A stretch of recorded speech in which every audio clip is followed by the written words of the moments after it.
We're joined now by the CEO of Organigram, Beena Goldenberg. Thank you very much, Beena, for joining us. It's great to see you. Thanks for giving us the time. Can you just remind me, you saw this increase in international sales, and I think you just renewed a deal or signed a deal under which you would ship 10 to 20 tons of dried flower internationally. Where are you sending all this cannabis? Right. Well, we are very interested in selling our great quality flower, and we are selling it to Israel. And, you know, it's interesting because that market, the new deal that we have with Candoc, really is about selling high quality indoor grown flower in that market. So it's branded, dual branded with Organigram on the label. But, you know, there is a domestic business, cannabis growth in Israel, yet no one's doing indoor grow. So there is a desire for the quality of the indoor grow flower. And so we're having some really strong results and offtake and repeat orders out of Candoc for sure.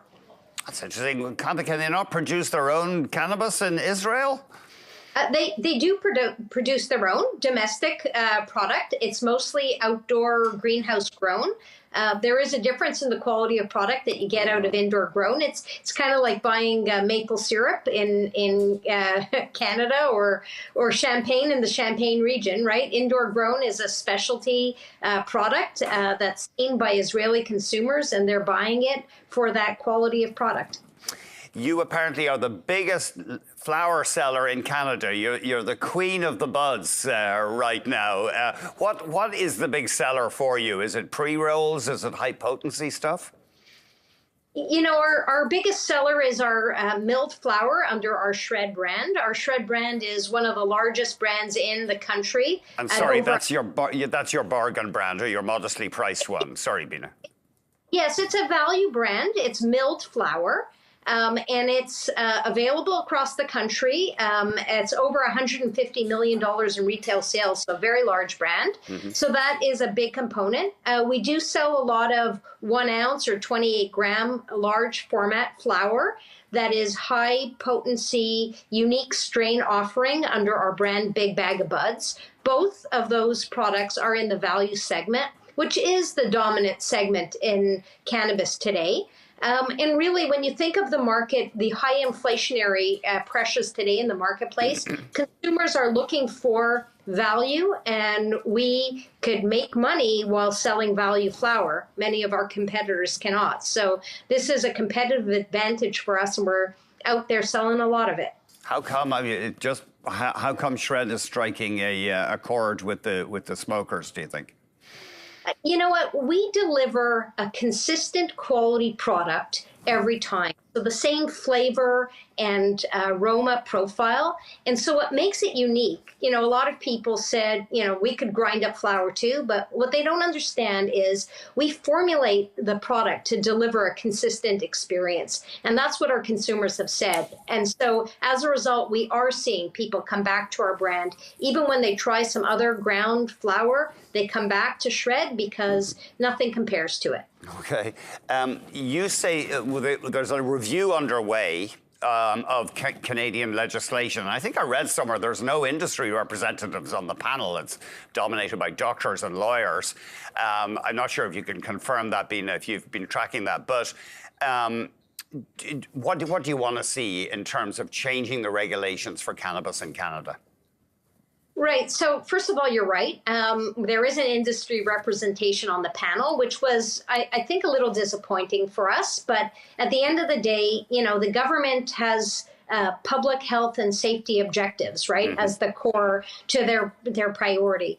But what we recognize in the industry is that without proper enforcement of the illicit market and with the financial viability of the licensed producers at risk because of the high excise tax and duties that we're charged with, it's hard to compete with the illicit market. So for ultimately the government to achieve their public health objectives that they want to, they need to create a viable industry for the cannabis licensed producers. And so we are hoping to see a change in the excise tax. Remember, originally it was planned to be 10% on the per gram, they thought that a gram of flower would sell at $10, and it's, now selling for under $3.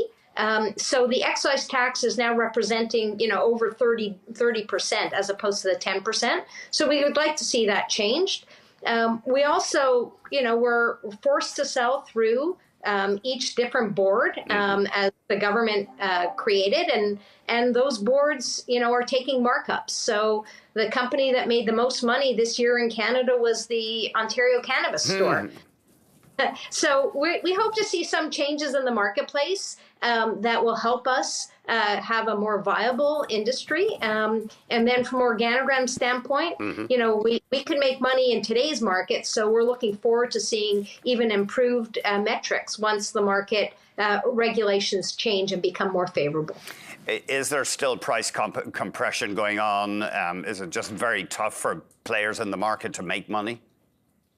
There's still price compression, absolutely. And the compression is happening in the large format flower offerings. And again, in the inflationary market, a consumer that wants to use this product is going to look for the best value they can find.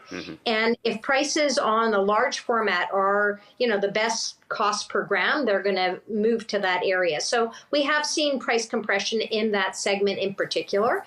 But, there are still consumers buying, premium craft cannabis as well. So we have a rounded portfolio of brands, and we compete heavily in the value segment, but we have our Edison brand, which is a premium brand. And we acquired a business in December that has craft flower under the Laurentian brand. So continuing to meet where consumers are willing to pay. Now, you have a research centre, I believe, that you're building with British American Tobacco. I think it's in Moncton. What are you going to be researching there? Right. So, yes, we have a product development collaboration with British American Tobacco. And we've built out, state-of-the-art R&D labs. We have a bio lab that does for plant genomics and plant science. We are continuing to look at building the clinical research and studies behind safety of the product. This is an area, given cannabis is a nascent industry, most of the time people say we don't understand the long-term effects, or we don't understand things. That's what some of the doctors on the panel are going to be looking for. We're investing money behind doing clinical studies, doing trials, looking at formulations that increase onset, bioavailability, and really doing the technical research behind the scenes that could one day be a competitive advantage for us as we introduce those products into the marketplace.